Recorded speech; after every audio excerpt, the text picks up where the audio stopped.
এই যে আমরা আমার লাইফে আমার প্রায় 60 বছর বয়স চলে, কিন্তু 60 বছর বয়সে আমি প্রায় মিনিমাম আমার বুঝেছে বা 60 বছর বয়সের মধ্যে আমার ধারণা ওই সময় থেকে এই এই এই অত্র এলাকাত এই বাড়িতে একটা গ্যাস কল কল ছিল, আদার্স কোথাও ছিল না।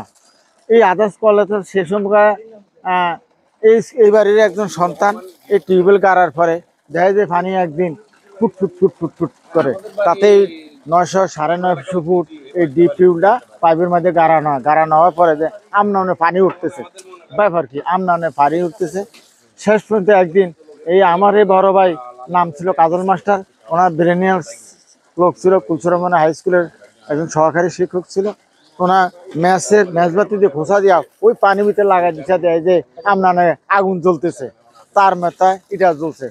শেষ পর্যন্ত সে আমি তার স্যারের সাথে খুব একটা ভালো সম্পর্ক ছিল আর কি। ওই স্যারে দেখলাম কি একটা টাঙ্কির ব্যবস্থা করলো, এরকম একটা টাঙ্কির ব্যবস্থা করিয়া এখানে যে লাইন দিয়া ওই যে আমরা স্যালাইন করে যে সেরকম তার দিয়া ওই হেজার ক্লাইডের ম্যান্ডেলের ভিতরে ওই ম্যান্ডেল জ্বালাইছে। ম্যান্ডেল দিয়া সেখানে ওই চিকন সুরে ওই গ্যাসটা গেলে দেখা যাচ্ছে একদম সুন্দর ঘরটা আলোকিত হয়ে যায়। এবারে প্রথমে মানে অনেক 10টা 12টা 15টা করে নেওয়া যেত। শেষ পর্যন্ত এইভাবে 2 4 5 বছর যাওয়ার পরে টপ করে সারের মাথা আটটা ঢুকলো, আমরা যে এই গ্যাসের মাধ্যমে আপনার বিদ্যুতের কাজের যে বাতি পাইতাম ওই কাজ আমাকে সমাধ হইতেছে, তাহলে তো আমরা এখান দিয়ে তো আবার এটা রান্না বান্নার কাজও ব্যবহার করতে পারি। স্যারের আবার এই বুদ্ধি দিলে সে নতুন চুলা ভোলা থেকে আইনা কেমনি জানে চুলা আইনা ফিট করিয়া এর পরে তারপর লাইন দিয়ে আমাকে শিখেছি।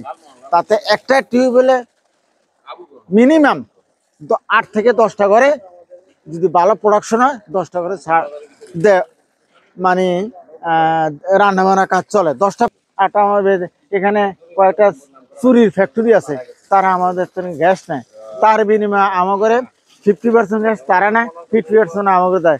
গ্যাস তো আর মাফা যায় না, তা আমাদের একটা চুলা ব্যবহার করি, তারা আমাদের প্রতি মাসে এক ফ্যামিলি 1000 টাকা দেয়। এটা আমরা ভালো একটা সুবিধা পাচ্ছি। তাই রিসেন্টলি আজকে যে আমি কথা বলতেছি, আরটা একটা সুবিধাজনক আমার ফ্যামিলিতে আমার এক বড় ভাই বাইর করছে, যে দেখে তো আমি একটা বুদ্ধি কাম করছি। আমাদের এই যে গ্যাসের লেয়ার কিন্তু সব জায়গা না, সহজপুর গ্যাসের লেয়ার থেকে পাশের দিকে আমার এখানে 1 কিলো বা 1.5 কিলো উঠতে পারে। এই বাজে এই লেয়ারটা আমাদের মেঘনা নদী পর্যন্ত গেছে, প্রায় 4 কিলো পর্যন্ত এই বাজে গেছে।